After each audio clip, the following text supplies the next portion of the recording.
वंदे मातरम। ये मेरा वीडियो हमारे भारत के प्रधानमंत्री माननीय नरेंद्र मोदी जी के लिए है। डायरेक्ट मैसेज है। हिंदुस्तान में एक सबसे बड़ी समस्या जिसको टाला जा रहा है, रोजगार के बारे में सवाल उठाया जाता है तो उन लोगों को गद्दार क्यों कहा जा रहा है? अगर देशद्रोहियों को वतन के खिलाफ बोलने का उसी किताब के आर्टिकल 19 ने एक अधिकार दिया है, तो क्या एक युवा को भारत के ये अधिकार नहीं है कि वो सवाल पूछ पाए? कोई भी पार्टी, चाहे भाजपा हो, कांग्रेस हो, आम आदमी हो, समाजवादी हो, जो विपक्ष में होते हैं तो वही चीज बुरी होती है, जब पक्ष में आ जाते हैं तो वही चीज सही लगने लगती है। और मैं आपसे एक ही बात डायरेक्ट कहना चाहता हूं, और ये सच्चाई है, बेरोजगारी जिस स्तर पर पहुंच गई है, कोई बात क्यों नहीं कर रहा है? हमें मुद्दों को दबाना नहीं है।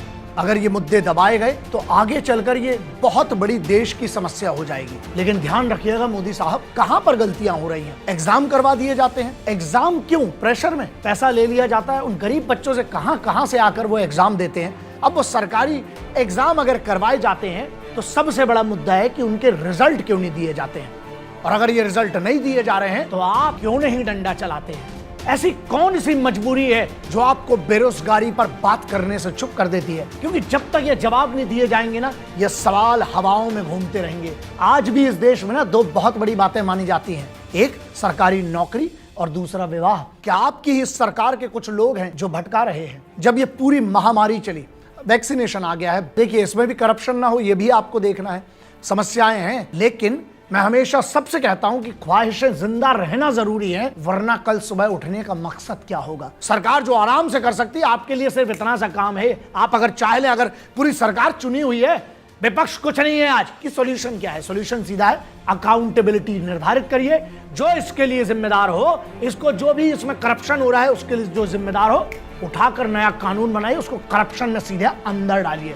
अब मेरा मैसेज उन युवाओं के लिए है, मानसिकता है इस देश में ना, वो बदलना पड़ेगी। जब तक इस देश में ये दो वाक्य जिंदा रहेंगे ना, ये देश कभी तरक्की नहीं करेगा। एक, बने रहो लुल्ल और पेमेंट पाओ फुल, जो सरकारी लोग कई लोग कहते हैं, और दूसरा, बने रहो पगला, काम करेगा अगला।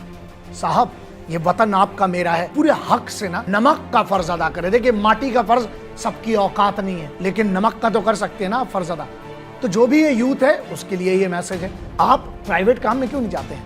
लाखों करोड़ों ऐसे काम है जहां आप अपना घर चला सकते हैं। जंगल में कोई किसी को खाना बना के नहीं देता, और ये लोग नाकारे होते हैं जो कहते हैं हमें काम नहीं मिल रहा है। ऐसा है, मुझे पता है काम छूटे हैं लोगों के, लेकिन भूखा नहीं मरे हैं लोग। आपको जो काम मिले यार, छोटा बड़ा सब काम, भारत के कानून के खिलाफ नहीं है जो काम, आप करिए। किसने रोका है? इस देश की अगर बात करें, दुनिया की सबसे अमीर जो लोग हैं ना, वो सब प्राइवेट लोग हैं।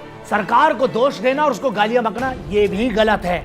आप खुद देखिए कि आपने अपने फ्यूचर के लिए क्या किया। बहुत सीधी सी लाइन है, अगर आपको जिंदगी में कुछ ऐसा चाहिए जो तुम्हारे पास आज तक नहीं है, तो साला उठो और वो मेहनत करो जो तुमने आज तक की नहीं है।